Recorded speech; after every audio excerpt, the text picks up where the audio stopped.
Hello you all, मैं hard working aspirant I am Sheetal Chauhan और आज बात करेंगे नेशनल ग्रीन ट्राइब्यूनल एनजीटी के बारे में और इसको याद करेंगे ट्रिक्स के साथ।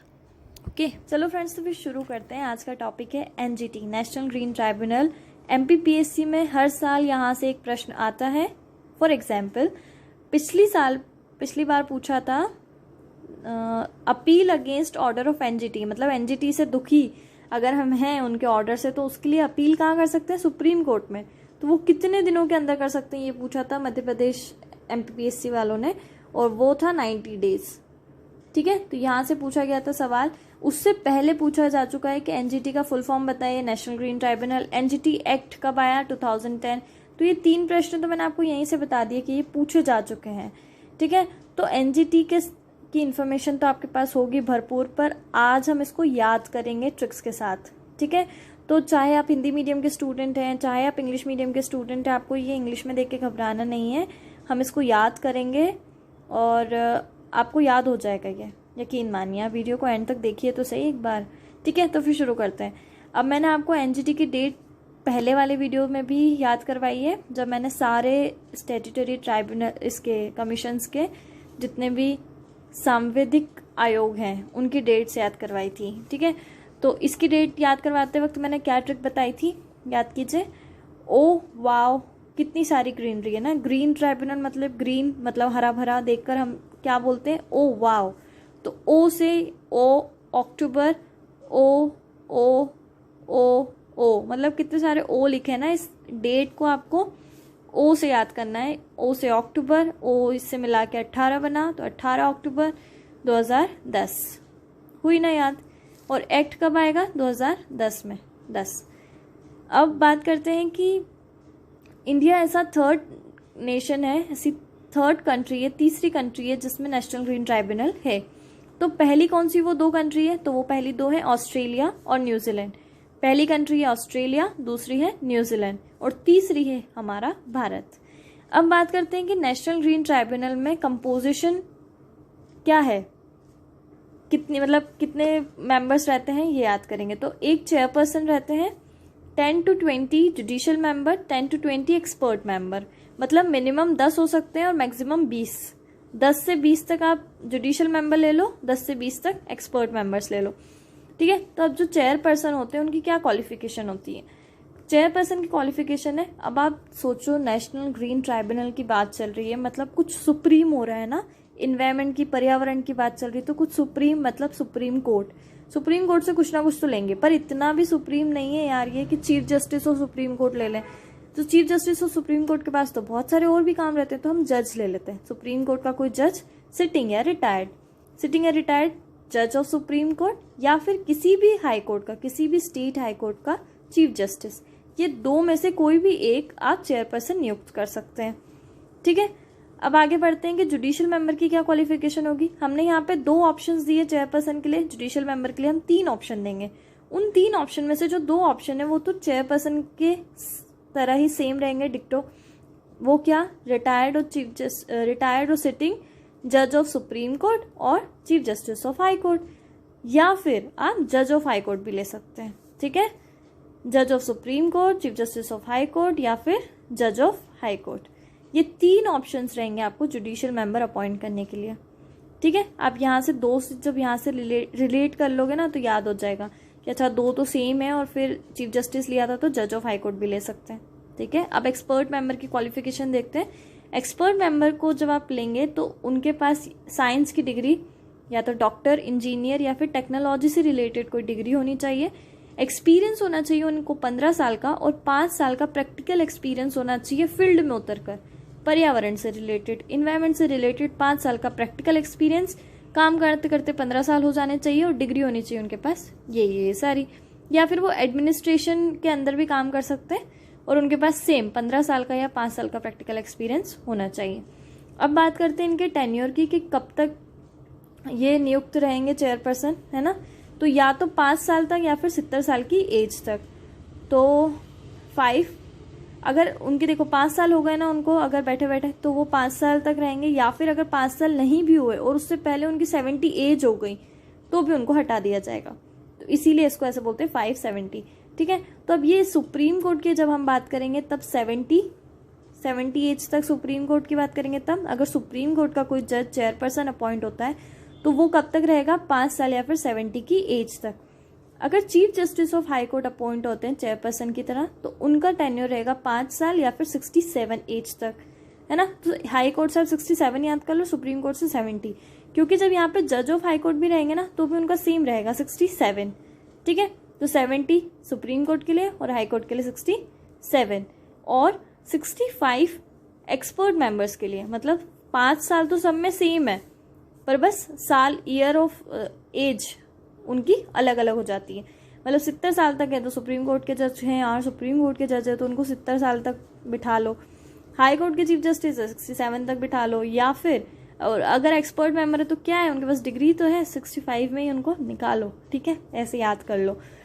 अब डिस्पोजल ऑफ केस, अगर कोई भी केस एनजीटी के पास आता है तो वो कितनी समय सीमा में कितने तक उस केस को डिस्पोज कर देंगे, मतलब केस सॉल्व कर देंगे, तो वो 6 महीने के अंदर अंदर ये केस डिस्पोज करने की कोशिश करेंगे, मतलब फिनिश करने की कोशिश करेंगे, उसको सॉल्व करने की कोशिश करेंगे, ठीक है। तो 6 महीने का उनको मैंडेट रहता है।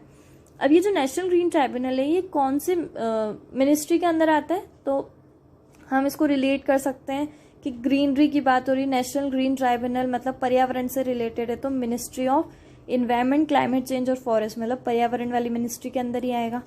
अब इसके अंदर एनजीटी के अंदर 5 एक्ट्स आते हैं, तो अब उनकी डेट याद करते हैं, क्योंकि प्रीवियस ईयर में इन्वायरमेंट प्रोटेक्शन एक्ट कौन सी ईयर में आया था ये पूछा जा चुका है, ये भी प्रीवियस ईयर क्वेश्चन है। मतलब इस पेज से 4 प्रीवियस ईयर क्वेश्चन, ठीक है। प्रीवियस ईयर क्वेश्चन में क्या पूछा था, इन्वायरमेंट प्रोटेक्शन एक्ट कब आया था, 1986, तो ये तो हमको याद है, पर वाटर एक्ट और ये सारी चीजें हम याद करेंगे। वाटर एक्ट को कैसे याद करना है कि कब आया था, देखो जैसे हमारे यहाँ कोई मेहमान आते हैं, गेस्ट आते हैं, तो वो एक साथ कम से कम 4 तो आते हैं, तो हमें पानी के कितने ग्लास ले जाने पड़ते हैं ट्रे में रखकर, 4, तो साथ में कितने ग्लास ले जाने, 4, तो 4 ग्लास ले जाने साथ में पानी पिलाने के लिए। ऐसे याद कर लो यार, अब कुछ तो रिलेट करना पड़ेगा। तो 1974 फॉरेस्ट कंजर्वेशन एक्ट कैसे याद करोगे, मुझसे रिलेट कर लो, क्योंकि मेरा बर्थडे आता है 8 अप्रैल, तो 8 तो आप ऐसे याद कर लो और पीछे लगा दो 0, क्योंकि मुझसे कैसे क्यों रिलेट करोगे, क्योंकि मुझे फॉरेस्ट को कंजर्व करना पसंद है, प्लांट्स उगाना पसंद है, उनको पानी वानी डाल के प्रोटेक्ट करना पसंद है। तो 1980 ऐसे मैंने याद किया था, तो आप भी याद कर लो, ठीक है।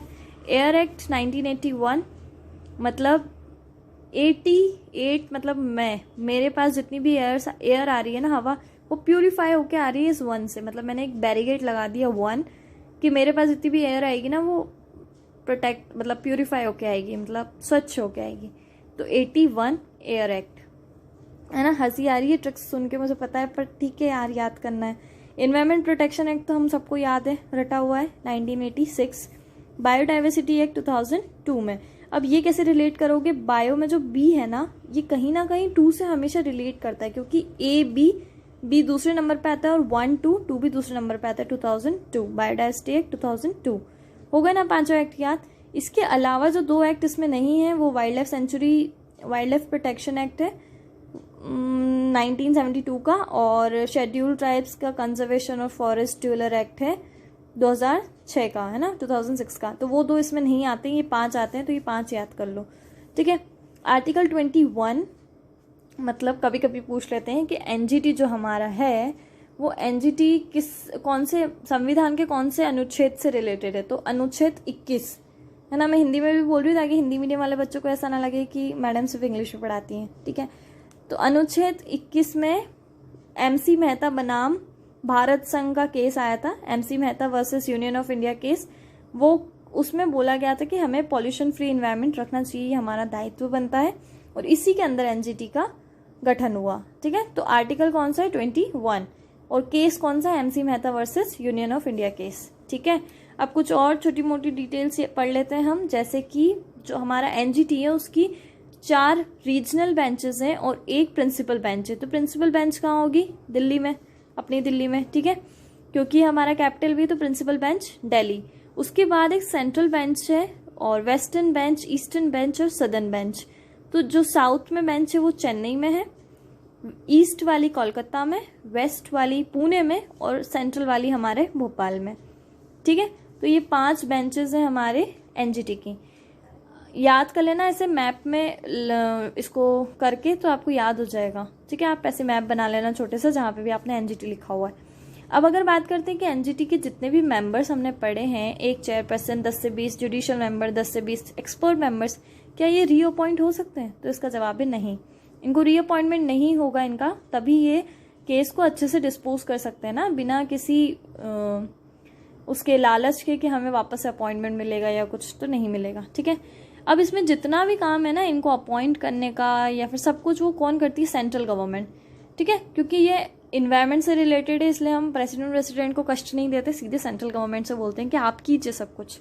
तो अपॉइंटमेंट सेंट्रल गवर्नमेंट, अगर इनको रिजिग्नेशन लेटर देना होगा तो सेंट्रल गवर्नमेंट, अगर इनको रिमूव करना होगा, इनके पद से हटाना होगा तो कौन हटाएगा? Central government. मतलब याद कर लो कि अगर एनजीटी से रिलेटेड कुछ पूछा है तो हमें सेंट्रल गवर्नमेंट लगाना है, प्रेसिडेंट को भूल जाना है तब। ठीक है, तो कन्फ्यूजन नहीं रहेगा। अब वीडियो शुरू करते वक्त ही मैंने आपको पढ़ाई थी ये वाली चीज़ कि प्रीवियस ईयर क्वेश्चन में पूछा गया है कि अगर हमें एनजीटी के खिलाफ अपील करनी है तो हम कहाँ करेंगे? हम करेंगे सुप्रीम कोर्ट में। और कितने दिनों के अंदर करेंगे? 90 डेज के अंदर करेंगे। तो ये 90 डेज हमें याद रखना है। अब बात करते हैं फर्स्ट चेयरपर्सन की। तो फर्स्ट चेयरपर्सन थे हमारे एनजीटी के लोकेश्वर सिंह पंत। याद कीजिए, लोकेश्वर सिंह पंत। अब इसको कैसे याद करेंगे? एनजीटी है, इन्वायरमेंट हमारे लिए सबसे ज़्यादा ज़रूरी है, मतलब कहीं ना कहीं वो हमारे लिए ईश्वर है। तो लोकेश्वर में ईश्वर आ रहा है, ईश्वर है ना। तो जो पहले हमारे एनजीटी के चेयरपर्सन बने थे वो हमारे लिए ईश्वर है, क्योंकि वो हमारा पर्यावरण को संरक्षित कर रहे हैं ना, प्रोटेक्ट कर रहे हैं। तो लोकेश्वर में ईश्वर से आप इसको रिलेट कर सकते हैं।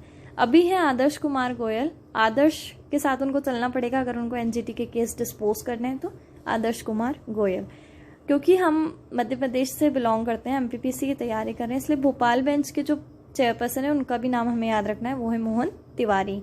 ठीक है, मैक्सिमम पनिशमेंट की बात करते हैं। ये एक पॉइंट एनजीटी का यूनिक है बाकी सारी कमीशन से, कि बाकी सारे कमीशंस में तो सिविल न्याय की सिविल कोर्ट की उनको पावर्स रहती है, पर हमारे एनजीटी को क्रिमिनल कोर्ट की भी पावर्स हैं, जैसे कि वो उनको दंडित भी कर सकते हैं, जो भी अगर उनको जैसे हम किसी को करना हो पनिश, अगर उन्होंने कोई ये जो 3-5 एक्ट हैं इसके खिलाफ कोई काम किया हो तो उसको पनिश भी कर सकते हैं। तो उनको कितने साल तक की पनिशमेंट दे सकते हैं? मैक्सिमम 3 साल की पनिशमेंट दे सकते हैं और 10 करोड़ तक का उन पे फाइन लगा सकते हैं, है ना।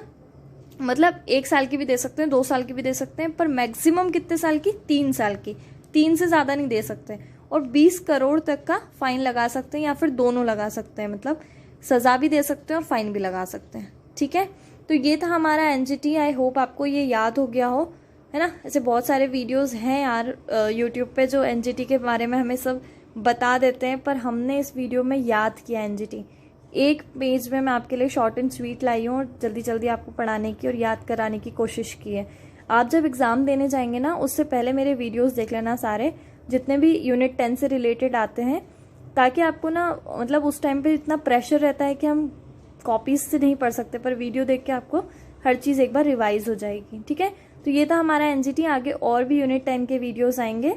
तो अगर आपको वीडियो पसंद आए तो लाइक करना है, अपने फ्रेंड्स के साथ शेयर करना है, और चैनल पे नए हो तो सब्सक्राइब कर देना, ताकि और भी जब वीडियो आए तो आप मेरे साथ याद कर सको। ठीक है, थैंक यू सो मच।